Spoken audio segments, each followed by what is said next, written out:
പ്രിയ കൂട്ടുകാരെ, എല്ലാവർക്കും പുതിയൊരു ക്ലാസ്സിലേക്ക് സ്വാഗതം. നമ്മൾ ഇൻഫർമേഷൻ ടെക്നോളജിയുമായി ബന്ധപ്പെട്ട ക്ലാസ് ആണ് നോക്കിക്കൊണ്ടിരുന്നത്. എല്ലാ തരത്തിലുള്ള PSC എക്സാമിനേഷന് കമ്പ്യൂട്ടർ അധിഷ്ഠിതമായിട്ടുള്ള ക്വസ്റ്റ്യൻസിന്റെ അതിന്റെ റിലേറ്റഡ് ഫാക്ട്സും ഒക്കെ നമ്മൾ നോക്കിയിരുന്നു കുറെ. അതിന്റെ കണ്ടിന്യൂസ് ക്ലാസ് ആണ്. നമ്മൾ ഇന്നത്തെ ക്ലാസ്സിലൂടെ മെമ്മറിയെയും അതിന്റെ സ്റ്റോറേജ് ഡിവൈസസിനെ കുറിച്ചാണ് തുടക്കത്തിൽ മനസ്സിലാക്കുന്നത്. മെമ്മറിയും അതിന്റെ സ്റ്റോറേജ് ഡിവൈസിനെ കുറിച്ചുമാണ്. നമുക്കറിയാം, ഡാറ്റയും വിവരങ്ങളും താത്കാലികമായോ സ്ഥിരമായോ സൂക്ഷിച്ചു വെക്കാൻ ഉപയോഗിക്കുന്ന ഹാർഡ്വെയറിന്റെ പാർട്ടാണ് മെമ്മറി അഥവാ സ്റ്റോറേജ് ഡിവൈസ്. മെമ്മറിയും സ്റ്റോറേജ് ഡിവൈസസും അല്ലേ. നമുക്കറിയാം, പ്രോസസ്സറിന് വേഗത്തിൽ ജോലി ചെയ്യാൻ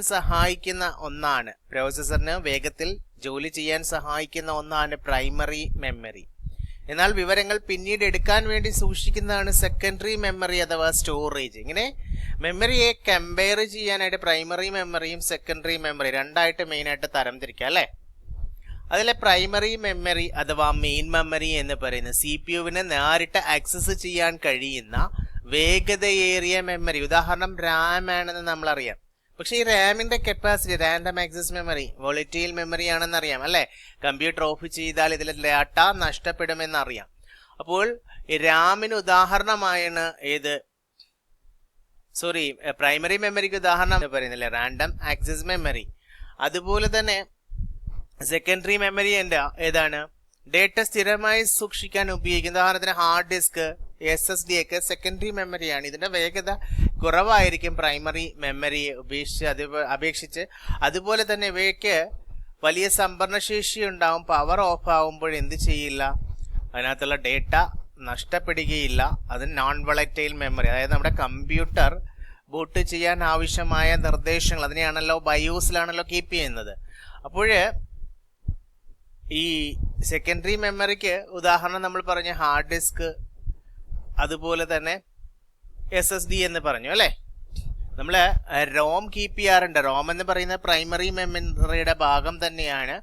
പക്ഷെ അത് നോൺ വോളറ്റൈൽ മെമ്മറിയാണ്. കമ്പ്യൂട്ടർ ബൂട്ട് ചെയ്യാൻ ആവശ്യമായ നിർദ്ദേശങ്ങൾ അതായത് ബയോസ് ഇതിലാണ് കീപ്പ് ചെയ്യുന്നത്, റോമിലാണ് കീപ്പ് ചെയ്യുന്നത്. നമ്മൾ സെക്കൻഡറി സ്റ്റോറേജ് ഡിവൈസിനെ കുറിച്ചൊക്കെ കഴിഞ്ഞ ക്ലാസ്സിൽ പഠിച്ചു.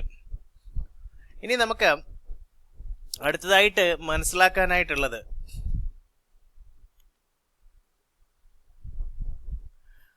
റാമിന്റെയും റോമിന്റെയും വേരിയേഷൻസിനെ കുറിച്ചാണ് നമ്മൾ അറിഞ്ഞിരിക്കേണ്ടത്. അപ്പൊ റാൻഡം ആക്സസ് മെമ്മറി ഇത് രണ്ടും പ്രൈമറി മെമ്മറി ആണെന്നറിയാം. റോമും പ്രൈമറി മെമ്മറി അഥവാ മെയിൻ മെമ്മറി ആണെന്നറിയാം.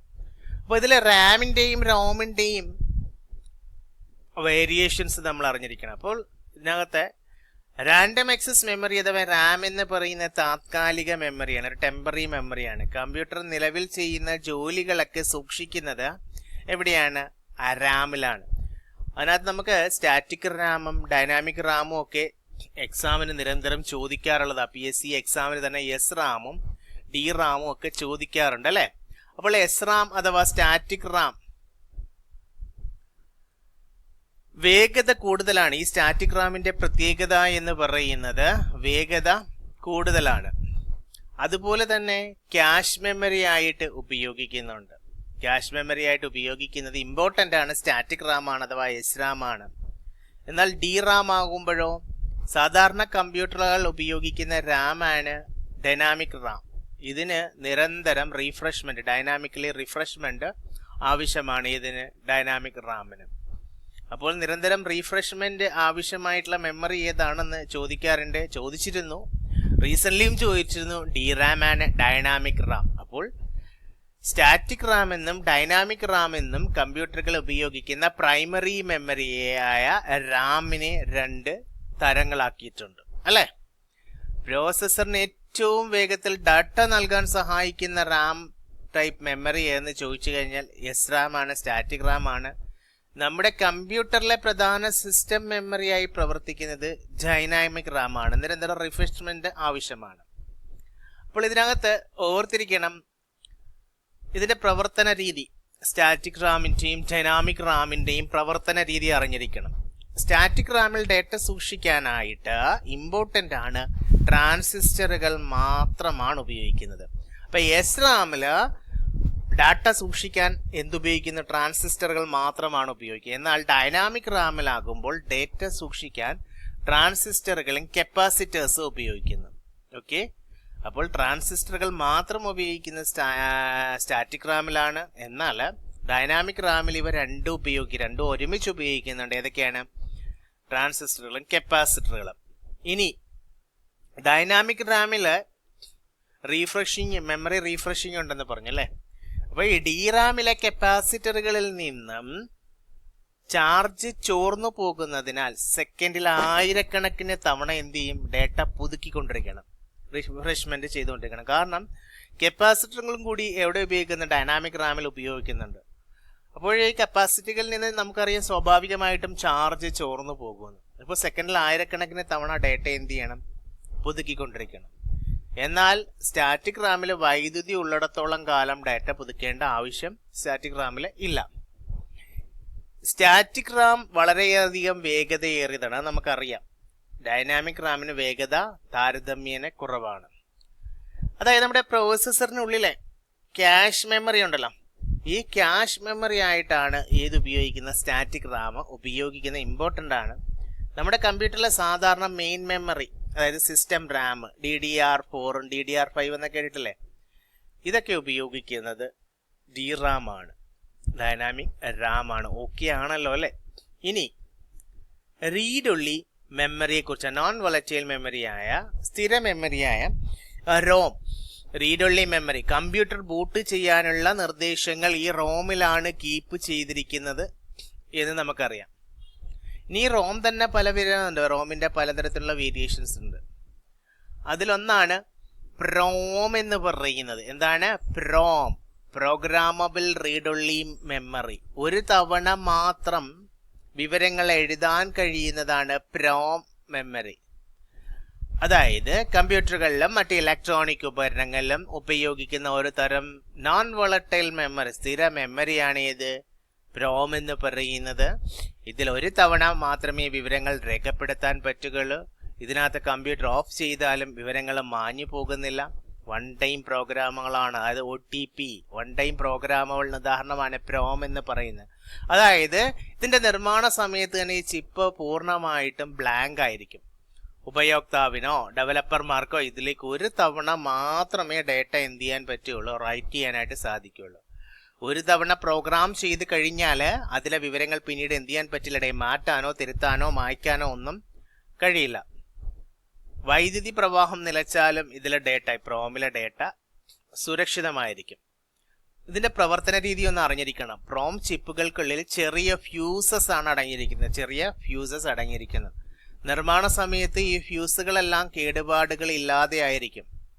അപ്പോൾ ഓർത്തിരിക്കണം, പ്രോമിലെ ഇതിനെയെല്ലാം ബൈനറി 1 എന്നാണ് സൂചിപ്പിക്കുന്നത്. ഈ ഫ്യൂസുകളിലെ ഓരോന്നിനെയും, പ്രോം ചിപ്പുകളിലെ ഓരോന്നിനെയും എന്താണ് സൂചിപ്പിക്കുന്നത്? ബൈനറി 1 എന്നാണ് സൂചിപ്പിക്കുന്നത്.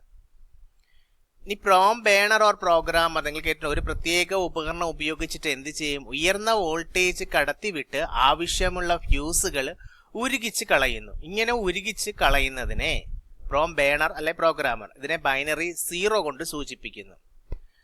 കേടുപാടുകൾ ഇല്ലാതെ ഇരിക്കുന്ന, അതായത് നിർമ്മാണ സമയത്ത് ഫ്യൂസുകളെല്ലാം കേടുപാടുകൾ ഇല്ലാത്ത കേസാണെന്ന് പറഞ്ഞു, അത് ബൈനറി 1 സൂചിപ്പിക്കുന്നു. എന്നാൽ പ്രത്യേക ഉപകരണം ഉപയോഗിച്ച് ഉയർന്ന വോൾട്ടേജ് കടത്തിവിട്ട് ആവശ്യമുള്ള ഫ്യൂസുകൾ ഉരുകിച്ച് കളയുന്നു, ഇത് ബൈനറി 0 സൂചിപ്പിക്കുന്നു. പ്രോമിന്റെ കേസാണ് പറയുന്നത്.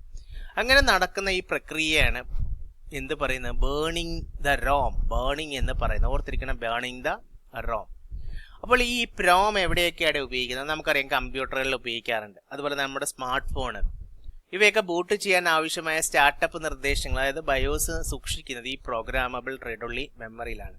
അതുപോലെ തന്നെ വാഷിംഗ് മെഷീൻ, മൈക്രോവേവ് ഓവൻ തുടങ്ങിയ ഇലക്ട്രോണിക് ഉപകരണങ്ങളുടെ നിയന്ത്രണ പ്രോഗ്രാമുകൾ, അതിനാണ് ഫേംവെയർ എന്ന് പറയുന്നത്. ഇവയൊക്കെ സൂക്ഷിക്കാനായിട്ട് പ്രോം ഉപയോഗിക്കുന്നു.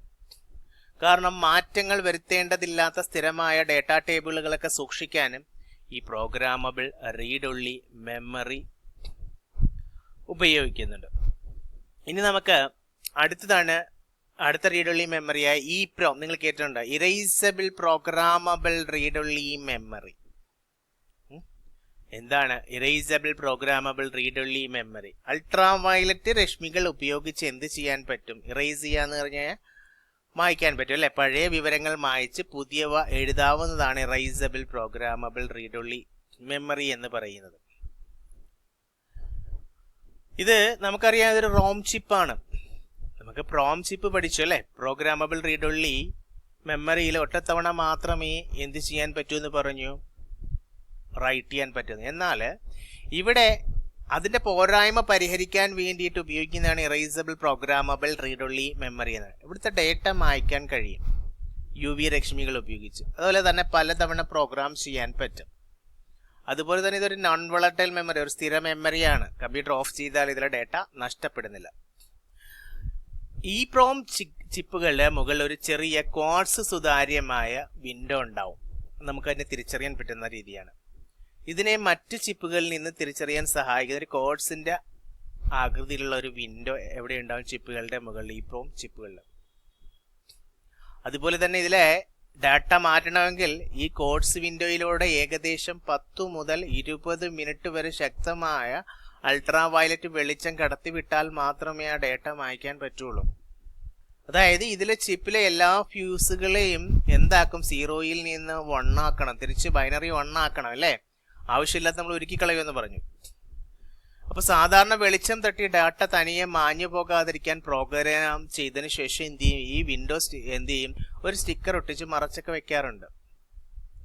അപ്പോൾ ഓർത്തിരിക്കണം, ഈ പ്രോം ചിപ്പ് എന്ന് പറഞ്ഞു കഴിഞ്ഞാൽ എന്താണ്. ഇനി അടുത്തത് ഇ പ്രോം എന്താണ്? ഇ പ്രോം എന്ന് പറഞ്ഞു കഴിഞ്ഞാൽ എന്താണ്? Electrically erasable programmable read only memory എന്നാണ് അതിന്റെ പൂർണ്ണരൂപം. വൈദ്യുത സിഗ്നലുകൾ ഉപയോഗിച്ച് വിവരങ്ങൾ മായ്ച്ചിട്ട് എന്ത് ചെയ്യാനും വീണ്ടും പ്രോഗ്രാം ചെയ്യാനും സാധിക്കുന്ന ആധുനിക റോം ചിപ്പാണ് electrically erasable programmable read only memory എന്ന ചിപ്പ്. കമ്പ്യൂട്ടർ ഓഫ് ചെയ്താലും എന്ത് ചെയ്യുന്നില്ല, ഡേറ്റ നഷ്ടപ്പെടാത്ത ഒരു സ്ഥിര മെമ്മറിയാണ് ഈ പ്രോം. ഈ പ്രോം ചിപ്പുകളിലെ ഡേറ്റ മായ്ക്കാൻ അവ കമ്പ്യൂട്ടറിൽ നിന്ന് ഊരിയെടുത്തിട്ടാണ് അൾട്രാ വയലറ്റ് വെളിച്ചത്തിൽ വെക്കണം. ഇതാണ് ഈ പ്രോം ചിപ്പുകളിൽ ഡേറ്റ മായ്ക്കാൻ അവ കമ്പ്യൂട്ടറിൽ നിന്ന് ഊരിയെടുത്ത് അൾട്രാ വയലറ്റ് വെളിച്ചത്തിൽ. എന്നാൽ ഈ ബുദ്ധിമുട്ട് ഒഴിവാക്കാനാണ് electrically erasable programmable read only memory എന്ത് ചെയ്തത്? വികസിപ്പിച്ചത്. അതായത് ഇലക്ട്രിക്കലി ഇറൈസിങ്. അതുപോലെ തന്നെ ഇവയെ ബൈറ്റ് ലെവൽ മോഡിഫിക്കേഷൻ ചെയ്യാൻ പറ്റും. ചിപ്പിലെ മുഴുവൻ ഡേറ്റയും ഒന്നിച്ചു മായ്ക്കുന്നതിന് പകരം നമുക്ക് ആവശ്യമുള്ള ഒരു ചെറിയ ഭാഗം എന്ത് ചെയ്യാൻ പറ്റും? ബൈറ്റ് മാത്രം, ബിറ്റല്ലേ, ബൈറ്റ് മാത്രം എന്ത് ചെയ്യാൻ പറ്റും? തിരുത്താൻ സാധിക്കും. നമുക്കത് വീണ്ടും ഉപയോഗിക്കാം അല്ലേ. ഇത് ഈ electrically erasable programmable read only memory എവിടേക്ക് ഉപയോഗിക്കും? നമ്മുടെ ബയോസ് അല്ലെങ്കിൽ UEFI, ഇന്നത്തെ കമ്പ്യൂട്ടർ ചിപ്പുകളിലെ ബയോസ് ചിപ്പുകൾ അപ്ഡേറ്റ് ചെയ്യാനായിട്ട് സാധിക്കുന്നത് ഈ പ്രോം ഉള്ളത് കൊണ്ടാണ്. അതുപോലെ തന്നെ നമ്മുടെ വീട്ടിലെ ചാനലിന്റെ സെറ്റിങ്ങുകൾ, റൂട്ടറുകളിലെ കോൺഫിഗറേഷൻ, സ്മാർട്ട് കാർഡുകൾ എന്നിവയിലൊക്കെ ഡാറ്റ സൂക്ഷിക്കാൻ ഈ പ്രോം ഉപയോഗിക്കുന്നു. അതേപോലെ തന്നെ നമ്മുടെ ഫ്ലാഷ് മെമ്മറി ഉണ്ടല്ലോ, ഈ ഫ്ലാഷ് മെമ്മറിയുടെ അടിസ്ഥാനം തന്നെ എന്താണ്? ഈ പ്രോം ആണ്. നമ്മൾ ഉപയോഗിക്കുന്ന പെൻഡ്രൈവ്, അതേപോലെ SSD, മെമ്മറി കാർഡ്, ഇവയെല്ലാം കൂടുതൽ വേഗതയേറിയ ഒരു ഫ്ലാഷ് മെമ്മറി സാങ്കേതിക വിദ്യയിലൂടെയാണ് പ്രവർത്തിക്കുന്നത്. ഈ പ്രോമിന്റെ കൂടുതൽ വേഗതയേറിയ ഒരു വകഭേദമായ ഫ്ലാഷ് മെമ്മറി സാങ്കേതിക വിദ്യയിലൂടെയാണ് പ്രവർത്തിക്കുന്നത്. നമുക്ക് സ്റ്റോറേജ് ഡിവൈസസിന് എക്സാമ്പിൾ നിങ്ങൾക്ക് എല്ലാവർക്കും അറിയാം. മാഗ്നറ്റിക് സ്റ്റോറേജ് ഡിവൈസസ്, അതേപോലെ തന്നെ ഒപ്റ്റിക്കൽ സ്റ്റോറേജ് ഡിവൈസസ് ഉണ്ട്. മാഗ്നറ്റിക് സ്റ്റോറേജ് ഡിവൈസസിൽ ഡേറ്റ സൂക്ഷിക്കാൻ കാന്തിക സാങ്കേതിക വിദ്യയാണ് ഉപയോഗിക്കുന്നത്. ഉദാഹരണം നമ്മൾ ഉപയോഗിക്കുന്ന HDD ഹാർഡ് ഡിസ്ക്, അതേപോലെ തന്നെ floppy disk, magnetic tape. Optical storage laser രശ്മികൾ ഉപയോഗിച്ച് ഡേറ്റ റീഡ് ചെയ്യുകയും റൈറ്റ് ചെയ്യുകയും ചെയ്യും. അതിൽ നിന്ന് നിങ്ങൾക്കറിയാം കോമ്പാക്റ്റ് ഡിസ്ക് അല്ലെ, CD എന്ന്, അതുപോലെ ഡിജിറ്റൽ വേഴ്സറ്റൈൽ ഡിസ്ക്, DVD, അതുപോലെ തന്നെ ബ്ലൂറേ ഡിസ്ക് ഒക്കെ ഒപ്റ്റിക്കൽ സ്റ്റോറേജ് ഡിവൈസസിന് ഉദാഹരണമാണെന്ന് അറിയാം. ഇനി ഇൻപുട്ട് ഡിവൈസസുകളെ കുറിച്ച് നമ്മൾ ഒരുപാട് പഠിച്ചിട്ടുണ്ട്, എക്സാമിന് ചോദിക്കാറുണ്ട്. കീബോർഡ് ഇൻപുട്ട് ഉപകരണമാണ്, അക്ഷരങ്ങളോ അക്കങ്ങളോ ഒക്കെ ടൈപ്പ് ചെയ്യാൻ ഉപയോഗിക്കുന്ന ഇൻപുട്ട് ഡിവൈസ് ആണ്. അതുപോലെ മൗസ് ഒരു പോയിന്റിംഗ് ഡിവൈസ് ആണ്, സ്ക്രീനിലെ കേഴ്സർ ചലിപ്പിക്കാനും ഫയലുകളൊക്കെ സെലക്ട് ചെയ്യാൻ ഉപയോഗിക്കുന്ന ഒരു പോയിന്റിംഗ് ഡിവൈസസ് ആണ്, ഒരു ഇൻപുട്ട് ഉപകരണമാണ് മൗസ്. അതുപോലെ ട്രാക്ക് ബാൾ, മൗസിന് സമാനമായിട്ടുള്ള ഒരു ഇൻപുട്ട് ഡിവൈസ് ആണ് ഇത് ട്രാക്ക് ബാൾ. എന്നാൽ ഇതിന്റെ മുകളിൽ എന്തുണ്ടാവും? ഒരു ബോൾ ഉണ്ടാവും. ഇത് കൈകൊണ്ട് തിരിക്കുകയാണ് ചെയ്യുന്നത്. കുറഞ്ഞ സ്ഥലം ഈ ട്രാക്ക് ബാളിന് മതിയാകും. അതുപോലെ തന്നെ നമ്മൾ ഉപയോഗിക്കുന്ന മറ്റൊരു ഇൻപുട്ട് ഡിവൈസ് ആണ് ജോയ്സ്റ്റിക്ക്, ഗെയിമുകൾ കളിക്കാൻ ഉപയോഗിക്കുന്ന ഒരു ലിവർ, ഇതാണ് ജോയിസ്റ്റിക് എന്ന് പറയുന്നത്. ഇത് എല്ലാ ദിശകളിലേക്കും നമുക്ക് എന്ത് ചെയ്യാം, ചലിപ്പിക്കാൻ പറ്റും. അതുപോലെ തന്നെ സ്കാനേഴ്സ് എന്ന് പറയുന്ന ഒരു ഇൻപുട്ട് ഡിവൈസ് ആണ്. പേപ്പറിലുള്ള ചിത്രങ്ങളോ രേഖകളോ ഡിജിറ്റൽ രൂപത്തിലേക്ക് മാറ്റാനൊക്കെ ഉപയോഗിക്കുന്ന ഒരു ഇൻപുട്ട് ഡിവൈസ് ആണ് സ്കാനേഴ്സ്. ഇനി അതുപോലെ തന്നെ ഡിജിറ്റൽ ക്യാമറ, ചിത്രങ്ങളും വീഡിയോകളും നേരിട്ട് ഡിജിറ്റൽ ഫോർമാറ്റിലെടുത്ത് കമ്പ്യൂട്ടറിലേക്ക് നൽകുന്ന ഇൻപുട്ട് ഡിവൈസ് ആണ് ഡിജിറ്റൽ ക്യാമറ. അതേപോലെ തന്നെ optical character recognition OCR, print ചെയ്തതോ കൈപ്പടയിലുള്ളതോ ആയ അക്ഷരങ്ങളെ സ്കാൻ ചെയ്ത് എന്ത് ചെയ്തു, കമ്പ്യൂട്ടറിന് തിരുത്താൻ പറ്റുന്ന ടെക്സ്റ്റ് രൂപത്തിലാക്കുന്നതാണ്, എഡിറ്റബിൾ ടെക്സ്റ്റ് രൂപത്തിലാക്കുന്നതാണ് OCR. അതുപോലെ തന്നെ OMR, ഒപ്റ്റിക്കൽ മാർക്ക് റെക്കഗ്നേഷൻ ഉണ്ട്. നമുക്കറിയാം OMR എക്സാമിനേഷൻ നമ്മൾ PSCക്ക് എഴുതാറുണ്ട് അല്ലേ. പരീക്ഷകളുടെ ഒബ്ജക്റ്റീവ് ടൈപ്പ് MCQ ഉത്തരക്കടലാസുകളിലെ മാർക്കുകൾ, അതായത് കറുപ്പിച്ച വട്ടങ്ങൾ എന്ന് പറയുന്നത് വേഗത്തിൽ വായിച്ചെടുക്കാൻ ഉപയോഗിക്കുന്ന ഒരു ഇൻപുട്ട് ഡിവൈസ് ആണ് ഒപ്റ്റിക്കൽ മാർക്ക് റെക്കഗ്നേഷൻ. അതേപോലെ MICR, magnetic ink character recognition എന്നാണ് അതിന്റെ പൂർണ്ണരൂപം. ബാങ്ക് ചെക്കുകളുടെ താഴെയുള്ള പ്രത്യേക കാന്തിക മഷി കൊണ്ടെഴുതിയ നമ്പറുകൾ സുരക്ഷിതമായി വായിക്കാൻ ഉപയോഗിക്കുന്നതാണ് MICR. അതുപോലെ ലൈറ്റ് പെൻ ഉണ്ട്. ഇതൊരു ഇൻപുട്ട് ഡിവൈസ് ആണ്, കമ്പ്യൂട്ടർ സ്ക്രീനിൽ നേരിട്ട് വരയ്ക്കാനോ ഓർക്കണം. അതായത് നമ്മളിത് CRT മോണിറ്ററുകളിലാണ് ഇത് കൂടുതൽ ഉപയോഗിച്ചിരുന്നത്. ഇനി അതുപോലെ തന്നെ ബാർകോഡ് റീഡേഴ്സ്, ഇതൊരു ഇൻപുട്ട് ഉപകരണങ്ങളാണ്. ഉദാഹരണമാണ് ഉൽപ്പന്നങ്ങളുടെ പാക്കറ്റുകൾ. നമുക്കറിയാം നമ്മളൊരു സാധനം വാങ്ങുന്ന ബാർകോഡ് ഉണ്ടല്ലേ. ഈ കാണുന്ന ബാർകോഡ്സ് സ്കാൻ ചെയ്ത് വിലയും മറ്റും വിവരങ്ങൾ വേഗത്തിൽ കമ്പ്യൂട്ടറിലേക്ക് നൽകാൻ സഹായിക്കുന്ന ബാർകോഡ് റീഡേഴ്സ് ഉണ്ട് അല്ലേ. അതൊക്കെ ഇൻപുട്ട് ഉപകരണം. അതുപോലെ QR കോഡ് നമ്മളിപ്പോൾ ഉപയോഗിക്കുന്ന അതിന്റെ പൂർണ്ണരൂപം അറിഞ്ഞിരിക്കണം, ക്വിക്ക് റെസ്പോൺസ് കോഡാണ്. നമ്മൾ ഡിജിറ്റൽ പേയ്മെന്റ് ഒക്കെ നടത്തുമ്പോൾ ഉപയോഗിക്കണം QR കോഡ് അല്ലേ. ബാർകോഡിന്റെ ആധുനിക രൂപമാണ്, 2D കോഡാണിത്. QR കോഡ് ലിങ്കുകൾ UPI ID ഒക്കെ എന്ത് ചെയ്യാറുണ്ട്, ഈ QR കോഡിൽ സൂക്ഷിക്കാറുണ്ട്, വേഗത്തിൽ സ്കാൻ ചെയ്യാൻ പറ്റും. ആണ് ക്വിക്ക് റെസ്പോൺസ് കോഡ് എന്നാണ് QR കോഡിന്റെ പൂർണ്ണരൂപം. ചോദിക്കാറുണ്ട്. അടുത്തുള്ള വോയിസ് റെക്കഗ്നേഷൻ, അതൊരു ഇൻപുട്ടാണ്.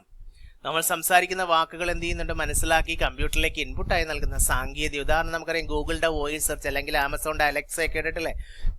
ടച്ച് സ്ക്രീൻ, വിരലുകൾ കൊണ്ട് സ്ക്രീനിൽ നേരിട്ട് തൊട്ട് എന്ത് ചെയ്യാൻ കമ്പ്യൂട്ടറിന് നിർദ്ദേശം നൽകാൻ പറ്റും. ഇതൊരു ഇൻപുട്ടായിട്ടും പ്രവർത്തിക്കുന്നുണ്ട്, ഔട്ട്പുട്ടായിട്ടും പ്രവർത്തിക്കുന്നുണ്ട്. ഇത് ടച്ച് സ്ക്രീൻ എന്ന് പറയുന്നത് അല്ലേ. ഇനി ഔട്ട്പുട്ട് ഡിവൈസസ് നിങ്ങൾക്കറിയാം. ഒന്ന് പ്രധാനപ്പെട്ട ഔട്ട്പുട്ട് ഡിവൈസ് ആണ് മോണിറ്റേഴ്സ്. കമ്പ്യൂട്ടറിലെ വിവരങ്ങൾ ദൃശ്യരൂപത്തിൽ വിഷ്വലായിട്ട് കാണിക്കുന്ന പ്രധാന ഔട്ട്പുട്ട് ഉപകരണമാണ് ഏത്, മോണിറ്റേഴ്സ് എന്ന് പറയുന്നത്.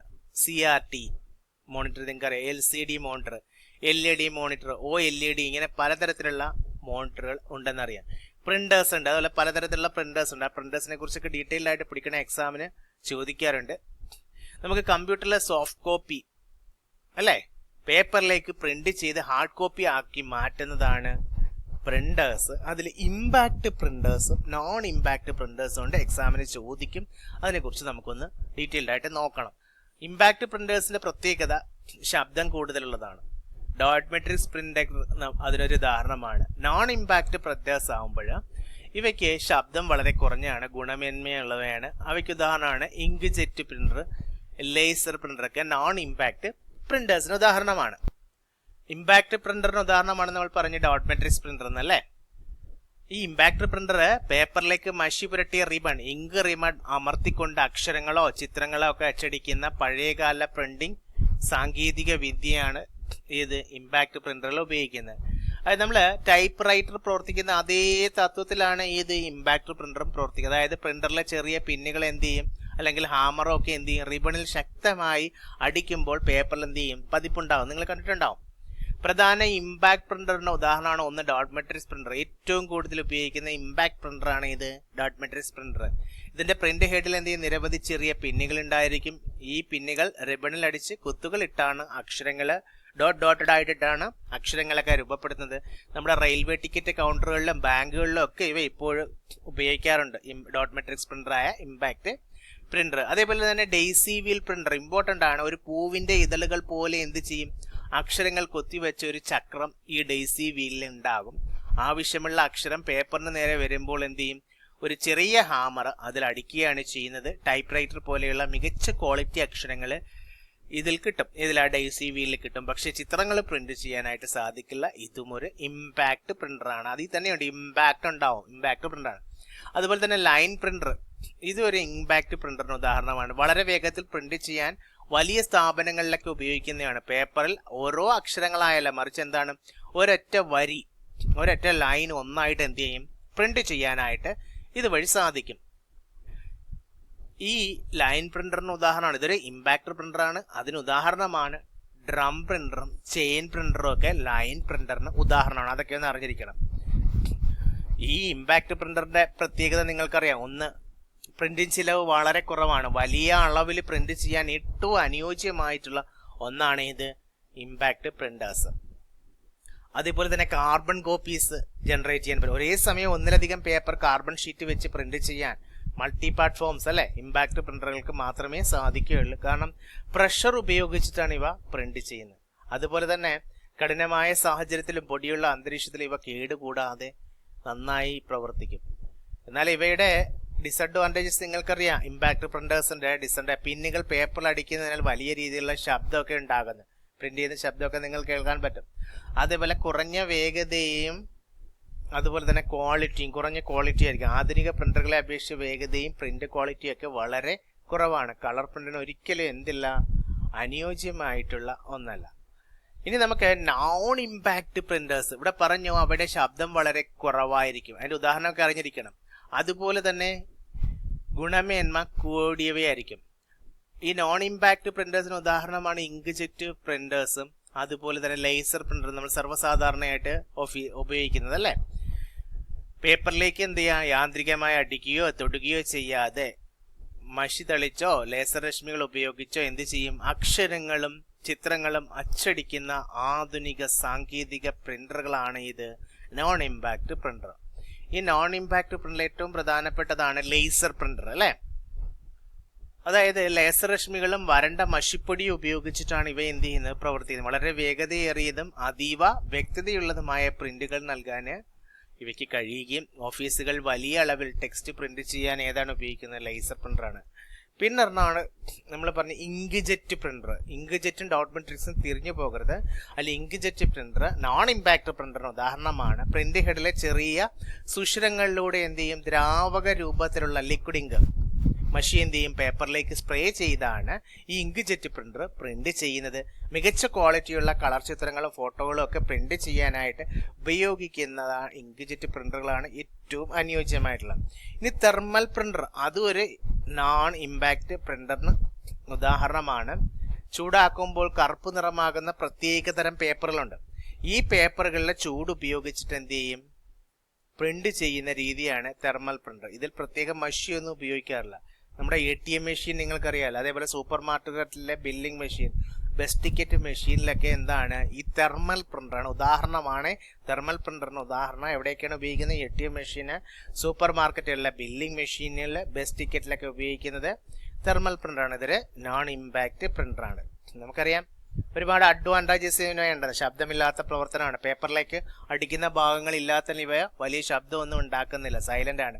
നല്ല ക്വാളിറ്റി, ഉയർന്ന ക്വാളിറ്റി, നല്ല റെസൊല്യൂഷൻ പ്രൊവൈഡ് ചെയ്യാറ്. അതുപോലെ നല്ല വേഗതയുമായിരിക്കും, എന്നാൽ വില കൂടുതലായിരിക്കും. അതുപോലെ തന്നെ കാർബൺ കോപ്പികളൊക്കെ എടുക്കാനായിട്ട് ഇവയിൽ അസാധ്യമായിരിക്കും. ഇനി അടുത്ത മറ്റൊരു ഔട്ട്പുട്ട് ഡിവൈസ് ആണ് പ്ലോട്ടർ. പ്ലോട്ടർ ഒരിക്കലും ഇൻപുട്ടായിട്ട് എഴുതില്ല. പ്ലോട്ടർ എന്ന് പറഞ്ഞു കഴിഞ്ഞാൽ വലിയ വലിപ്പത്തിലുള്ള മാപ്പുകൾ, ആർക്കിടെക്ചറൽ പ്ലാനുകൾ, ഫ്ലെക്സ് ബാനറുകൾ എന്നിവ കൃത്യതയോടെ പ്രിന്റ് ചെയ്യാൻ ഉപയോഗിക്കുന്ന വലിയൊരു ഉപകരണമാണ് പ്ലോട്ടർ എന്ന് പറയുന്നത്. ഓക്കെ, ഇനി അതുപോലെ തന്നെ അതൊരു ഔട്ട്പുട്ട് ഉപകരണമാണ്. സൗണ്ട് കാർഡ്സ്, കമ്പ്യൂട്ടറിനകത്തെ ഡിജിറ്റൽ ഓഡിയോ സിഗ്നലുകളെ എന്ത് ചെയ്യും, നമുക്ക് കേൾക്കാൻ പാകത്തിൽ അനലോഗ് സിഗ്നലുകളാക്കി മാറ്റുന്ന സർക്യൂട്ട് ബോർഡാണ് സൗണ്ട് കാർഡ്സ് എന്ന് പറയുന്നത്. ഇതും എന്താണ്, ഔട്ട്പുട്ട് ഡിവൈസ്. അതുപോലെ സ്പീക്കേഴ്സ്, നിങ്ങൾക്ക് അറിയാം കമ്പ്യൂട്ടറിൽ നിന്നുള്ള ശബ്ദം പുറത്തേക്ക് കേൾപ്പിക്കുന്ന ഉപകരണം. അല്ലെങ്കിൽ ഇപ്പോൾ നിങ്ങൾ മൊബൈലിൽ ഞാൻ പറയുന്നത് കേട്ടുകൊണ്ടിരിക്കുന്നു അല്ലേ, ഒരു സ്പീക്കർ ഉണ്ട്. ആ സ്പീക്കർ ഉണ്ടായതാണ് കേൾക്കാൻ പറ്റുന്നത്.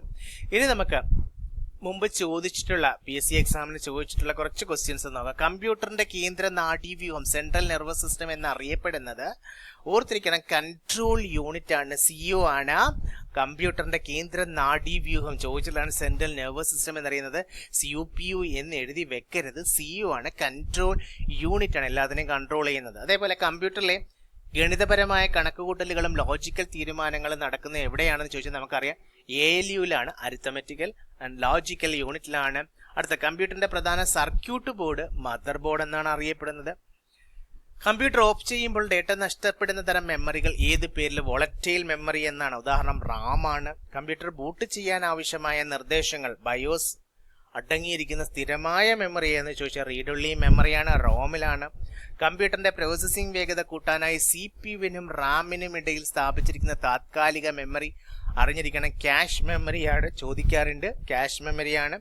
താഴെ പറയുന്നവയിൽ ഒപ്റ്റിക്കൽ സ്റ്റോറേജ് ഡിവൈസിന് ഉദാഹരണം ഏതെന്ന് ചോദിച്ചു കഴിഞ്ഞാൽ അവിടെ നിങ്ങൾക്കറിയാം CD ആണ്, കോമ്പാക്ട് ഡിസ്ക് ആണ് ഒപ്റ്റിക്കൽ സ്റ്റോറേജ് ഡിവൈസിന് ഉദാഹരണം. ഓക്കെ അല്ലേ? അടുത്തത് പരീക്ഷകളുടെ ഒബ്ജക്റ്റീവ് ടൈപ്പ് ഉത്തരക്കടലാസുകൾ MCQ ആൻസർ ഷീറ്റ്സ് വേഗത്തിൽ മൂല്യനിർണ്ണയം നടത്താൻ ഉപയോഗിക്കുന്ന സാങ്കേതിക വിദ്യ OMR ആണ്, ഒപ്റ്റിക്കൽ മാർക്ക് റെക്കഗ്നീഷൻ ആണ്. അതേപോലെ തന്നെ ഇതും ചോദിച്ചിട്ടുള്ളതാണ്. ബാങ്ക് ചെക്കുകളുടെ താഴെ കാണുന്ന പ്രത്യേക നമ്പറുകൾ വായിക്കാൻ ഉപയോഗിക്കുന്ന ഉപകരണം MICR ആണ്, മാഗ്നറ്റിക് ഇങ്ക് ക്യാരക്ടർ റെക്കഗ്നീഷൻ ആണ്. അടുത്ത ലാപ്ടോപ്പുകളിൽ മൗസിന് പകരമായി ഉപയോഗിക്കുന്ന ഇൻപുട്ട് സംവിധാനമാണ് ടച്ച് പാഡ്. അതുപോലെ സ്കാൻ ചെയ്ത ഇമേജ് രൂപത്തിലുള്ള ഒരു ഡോക്യുമെന്റിലെ അക്ഷരങ്ങൾ എഡിറ്റ് ചെയ്യാൻ പറ്റുന്ന ടെക്സ്റ്റ് രൂപത്തിലേക്ക് മാറ്റുന്ന സാങ്കേതിക വിദ്യയാണ് ഒപ്റ്റിക്കൽ ക്യാരക്ടർ റെക്കഗ്നീഷൻ OCR ആണ്. കമ്പ്യൂട്ടറിലെ വിവരങ്ങൾ സ്ക്രീനിൽ കാണിക്കുന്ന സോഫ്റ്റ് കോപ്പി ഔട്ട്പുട്ട് ഉപകരണമാണ് മോണിറ്റർ. നിങ്ങൾക്കറിയാം വലിയ വലിപ്പത്തിലുള്ള മാപ്പുകൾ, ആർക്കിടെക്ചറൽ പ്ലാനുകൾ, ഫ്ലെക്സ് ബാനറുകൾ എന്നിവ കൃത്യതയോടെ പ്രിന്റ് ചെയ്യാൻ ഉപയോഗിക്കുന്ന ഔട്ട്പുട്ട് ഉപകരണം ചോദിച്ചു കഴിഞ്ഞാൽ പ്ലോട്ടർ ആണ്. ഇനി താഴെ പറയുന്ന പോലെ impact printer, dot matrix printer ആണ് ഇമ്പാക്ട് പ്രിന്ററിന് ഉദാഹരണം. ലേസറും ഇങ്ക് ജെറ്റും തെർമലും ഒക്കെ എന്താണ് നോൺ ഇമ്പാക്ട് പ്രിന്ററിന് ഉദാഹരണമാണ്. ലോകത്തിലെ ഏറ്റവും വേഗതയേറിയ ബഹിരാകാശ ഗവേഷണവും കാലാവസ്ഥാ പ്രവചനങ്ങൾക്കും ഉപയോഗിക്കുന്നതുമായ കമ്പ്യൂട്ടറുകൾ സൂപ്പർ കമ്പ്യൂട്ടർ വിഭാഗത്തിലാണ് പെടുന്നത്. ഇന്ത്യ വികസിപ്പിച്ചെടുത്ത ആദ്യത്തെ തദ്ദേശീയ കമ്പ്യൂട്ടർ സൂപ്പർ കമ്പ്യൂട്ടർ ചോദിക്കും, പരം 8000 ആണ്. അപ്പോൾ കൂട്ടുകാരെ, നമ്മൾ കമ്പ്യൂട്ടർ ഇൻഫർമേഷൻ ടെക്നോളജിയുടെ ഹാർഡ്വെയർ റിലേറ്റഡ് ആയിട്ടുള്ള കുറച്ച് ക്വസ്റ്റ്യൻസും അതിന്റെ റിലേറ്റഡ് ഫാക്ട്സും ഒക്കെയാണ് പഠിച്ചത്. ഇതിന്റെ കണ്ടിന്യൂസ് ക്ലാസ് ഉണ്ടാവും. നിങ്ങൾക്ക് ക്ലാസ് ഇഷ്ടപ്പെട്ടെങ്കിൽ ലൈക്ക് ചെയ്യണം, കമന്റ് ചെയ്യണം. അതിൽ സബ്സ്ക്രൈബ് ചെയ്യാതെ ആരെങ്കിലും വാച്ച് ചെയ്യുന്നെങ്കിൽ ദയവായി സബ്സ്ക്രൈബ് ചെയ്യും. നമുക്ക് അടുത്ത ക്ലാസ്സിൽ വീണ്ടും കണ്ടുമുട്ടാം. Bye, take care.